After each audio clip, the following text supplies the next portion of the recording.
For those who know, the true story of Bass Reeves has long been one of those elusive properties that felt made for film or television treatment. Born in slavery, conscripted into the Confederate Army, escaped and sheltered among indigenous people, deputized as a U.S. Marshal, and so famous he's the alleged inspiration for the Lone Ranger. Not to mention one of the all-time great historical mustaches. Every detail in Reeves' biography is wild, but for reasons, since we all know the reason, a filmed recounting of that biography has been restricted to fleeting episodic TV mentions in places like Drunk History and Timeless. So there's no question that executive producer Taylor Sheridan deserves some credit for using his bottomless reservoir of Paramount Plus clout to get a Bass Reeves limited series out of development hell and onto the air. I put letting more people know about Bass Reeves in the absolute good category. Unfortunately, I put Paramount Plus's Lawmen, Bass Reeves in the inoffensively mediocre category. An oddly disjointed series with very little voice or perspective. Lawmen, Bass Reeves benefits tremendously from David Oyelowo's central performance and from Sheridan's impressive ability to attract high-profile guest stars for underwritten non-roles. But its answer to the question, why tell Bass Reeves' story, is basically, because he has a very busy Wikipedia entry. It isn't bad, but it's very dry and inexcusably bland. Lawmen, Bass Reeves, the title suggests an ongoing anthology series, was developed for TV by Chad Fian and based, in some way, around the first 2 books in a trilogy by Sidney Thompson. Presented, at least through the first 4 episodes, as something closer to Bass Reeves, a life in paper-thin anecdotes, the series begins with Reeves, Oyelowo, still a slave and fighting alongside his owner George R. Reeves, Shea Whigham, in Arkansas. The latter Reeves is an aspiring politician and a drunkard, and he and Bass fall out over poker and emancipation.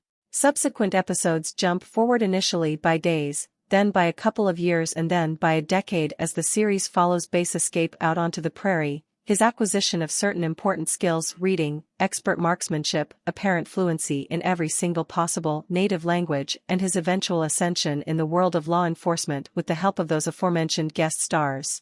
First, he's a posse man for Cheryl Lynn, Dennis Quaid, a deputy U.S. Marshal with very little compassion for his criminal prey. Then he's deputized by Judge Isaac Parker, Donald Sutherland, whose own lack of compassion for defendants earned him the historical nickname Hanging Judge, though he's perfectly kind to Bass. Then he's off on his own, catching fugitives and whatnot, first with the assistance of Garrett Hedlund, a posse man with a gambling addiction, and then with small-time crook Billy Crow, Forrest Goodluck, a Cherokee who is inspired by Bass to follow the straight and narrow. Meanwhile, occasionally Bass goes home to his wife Jenny, Lauren E. Banks, who births his children and, in the subplots of various episodes, purchases a piano despite having no particular financial means and no particular narrative use for a piano. Neither Jenny, nor Demi Singleton's Sally, the only one of Bass' many kids gifted with dialogue, has much of a part, nor do the domestic aspects of the story do much to advance the idea of Bass as a character. But what does Lawmen, Bass Reeves understand about Bass Reeves as a man to begin with?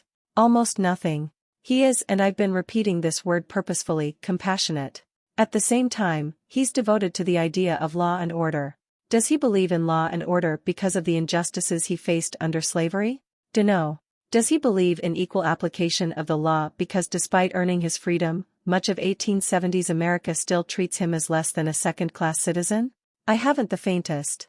I get, to some small degree, why Fian and Sheridan want to treat Bass Reeves as a man, rather than as the symbolically progressive idea of a man, but it wasn't insignificant for a black man to be in law enforcement in 1875. Lawmen gives precious little illustration of what it meant or what it felt like for Bass, who is defined by his compassion and his love for Jenny, who is defined only by her love for Bass and her desire for Sally not to date, and almost nothing else.